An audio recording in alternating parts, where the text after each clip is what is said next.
Terus kemudian eh, mengenai pubertas. Nah, ini saya melalui di dua anak ya. Benar, ini lumayan ini challenging gitu ya.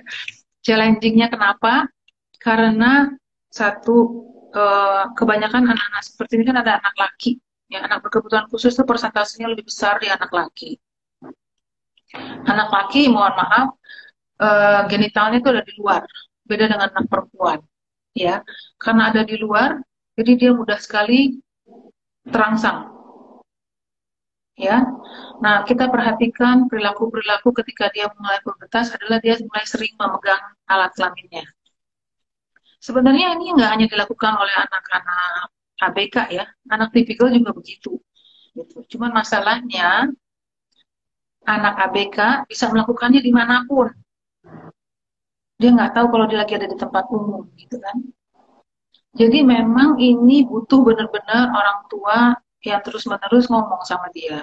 Bilang, abang atau adik, tangannya jangan dimasukin, diingatin lagi. Tapi nggak perlu dimarahin atau dikagetin gitu. Ya, tapi kita ngomong bahwa itu nggak boleh, bahwa itu malu. Ngajarin dia untuk keluar dari kamar mandi nggak telanjang aja itu juga butuh proses yang luar biasa karena dia udah makin gede. Waktu kecil dia lari aja dari kamar mandi kan, keluar gitu dia nggak pakai anduk. Nah, semakin besar tuh kan kita harus kasih tahu gitu. Nah, ketika hormon-hormonnya juga sudah berkembang, jangan kaget Bapak Ibu, dia akan melakukan masturbasi. Wajar nggak? Wajar itu. Dia mulai ngalamin yang namanya mimpi basah. Wajar nggak wajar itu? Itu normal karena physically kan mereka normal. Mereka mengikuti proses perkembangan fisik seperti anak-anak tipikal juga gitu. Masalahnya sekarang adalah bagaimana kita mengarahkan dia bisa melakukan itu secara private. Bahwa dia perlu melakukan itu, kita harus kasih waktu. Cuman kita bilang, jangan lama-lama. Dia lakukannya di kamar, suruh tutup pintunya. Nanti kita ketok, kita ingetin. Bapak Ibu mungkin mikir, oh kok begitu ya? Gitu. Tapi itu adalah menurut saya pendidikan seks yang buka dengan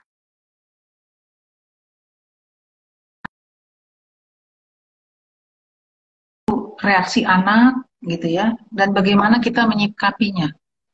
Jadi reaksi orang tua tuh jangan panik, jangan marah, kemudian ya. Kalau saya tuh saya tahu dia akan lama di kamar mandi, lamanya minta ampun, lebih dari setengah jam. Biasanya saya ketok, udah ya gitu. Karena nanti habis itu dia bisa lega gitu. Sebab kalau enggak, itu bisa bikin dia tambah stres, nanti tambah tantrum juga. Terus puber ini nggak cuma soal itu gitu loh. Dia juga mulai tertarik sama lawan jenis.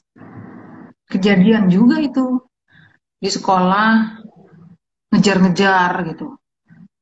Ngejar anak di kelas sebelah yang dia tertarik. Dia ngintip dari apa kaca jendela kelas gitu ya. Itu saya dapat laporan dari sekolah gitu tentang hal itu.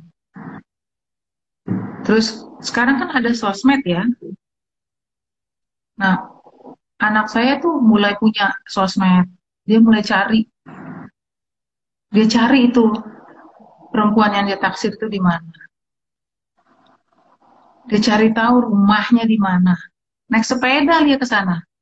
Dia nggak ngapa-ngapain, cuma dia naik sepeda aja ke sana. Dia tahu oh ini rumahnya. Dia tanya sama satpam, itu masih nggak rumahnya orang itu. Nah kebetulan orangnya udah pindah, udah nggak di situ. Gitu. Tapi sama ya ternyata gitu ya perilaku itu sama seperti anak tipikal juga. Jadi dia mulai naksir sama orang. Ya saya sih temani aja gitu. Kan dia nggak melakukan sesuatu yang bagaimana gitu. Kalau di sekolah, guru karena anak saya di sekolah inklusi, jadi guru inklusinya yang mendampingi pada waktu zaman-zaman mereka SMP dan SMA itu kejadiannya. Jadi komunikasi dengan guru itu penting sekali tuh untuk masalah pubertas ini, tentang apa perilaku di sekolah, ya, sehingga nanti nyambung, ngomong di rumah, kita bahas di rumah, kita tanya siapa nama anak perempuan itu gitu ya, terus kenapa suka sama dia gitu. Hal-hal seperti itu memang harus diomongkan gitu. Beda sekali kalau yang pertama tuh jauh lebih agresif, kalau yang kedua tuh nggak terlalu. Anak saya yang kedua, dia tertarik tapi tidak sampai, ada satu periode saja sebentar gitu ya, dia ini, sesudah itu udah dia nggak lagi. Nah, kemudian kaitannya dengan pubertas ini juga, ketika dia makin besar, ya, ada baiknya dia jangan sekamar sama saudara-saudaranya yang lain. Terlebih kalau saudaranya itu anak tipikal, ya, dia harus bisa, karena dia harus dilatih untuk punya privacy juga gitu. Saya masing-masing anak kamarnya sendiri-sendiri. Dan dari kecil juga emang saya latih untuk tidur sendiri gitu ya. Nggak tidur sama saya. Jadi saya nggak menganjurkan sih sebenarnya, kalau bisa sebisa mungkin ya, anak ASD begitu dia makin masuk ke pubertas tuh jangan jangan satu kamar dengan saudaranya. Karena kita juga nggak tahu saudaranya itu kan belum tentu juga mengerti gitu ya. Ketika perubahan hormonal itu terjadi di adiknya atau kakaknya yang berkebutuhan khusus. Bisa jadi juga dia syok nanti ngelihatnya gitu kan. Nah, kita jadi ada dua masalah jadinya. Jadi saudaranya yang tipikal pun harus kita kasih tahu gitu. Bahwa ketika pubertas itu sudah datang, eh, akan banyak gerakan-gerakan atau kegiatan-kegiatan yang akan dilakukan oleh saudaranya yang berkebutuhan khusus gitu. Yang intinya adalah dia menstimulasi dirinya.